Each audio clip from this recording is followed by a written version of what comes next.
I want us to think through a little bit why we contemplate the arts to understand life.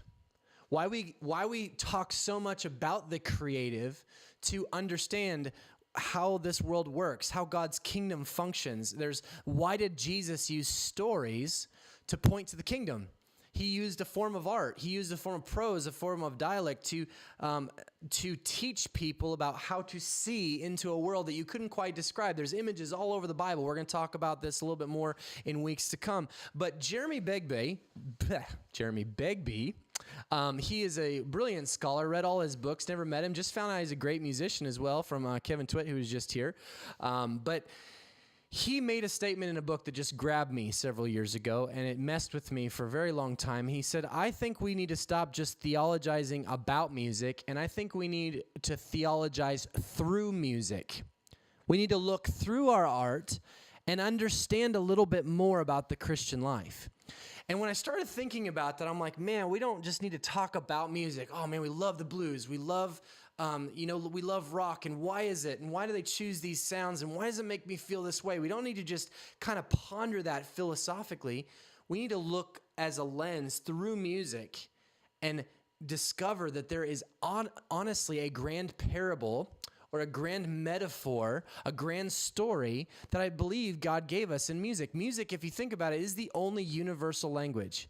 It is absolutely the only thing, the only craft that we can actually come up inside of, okay? We can actually be inside of it while it teaches us, while we're responding to it, and why it's commissioning us with a message. At the same time, it's the only thing that can do that.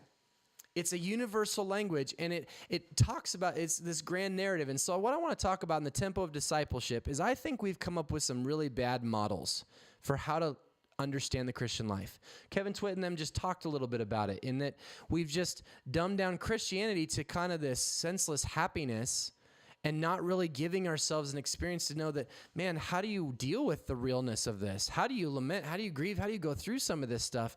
And I believe we've honestly sometimes come to discipleship, how we shape Jesus followers. We've come to it more like an engineer. If you do these things, this happens. If you follow these rules, 1, 2, 3, 5, 6, 7 will follow.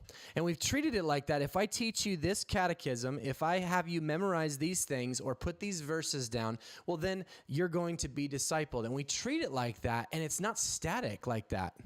This is how I was discipled. This is how I was taught to disciple.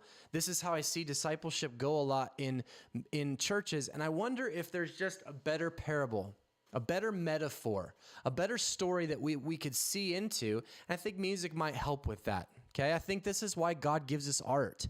We live into its tension and resolve at the same time. We live into some of its dissonance and also its consonance at the same time. Art is something, I think the reason why this is so talked about, it is sometimes the truest reflection of what's going on inside of us. There's kind of this tension and resolve at the same time, high and low, okay, fat and skinny, everything is going on at the same time. We need to know how to wade through that. And sometimes the answers in Christianity are just too simple. They don't work, okay?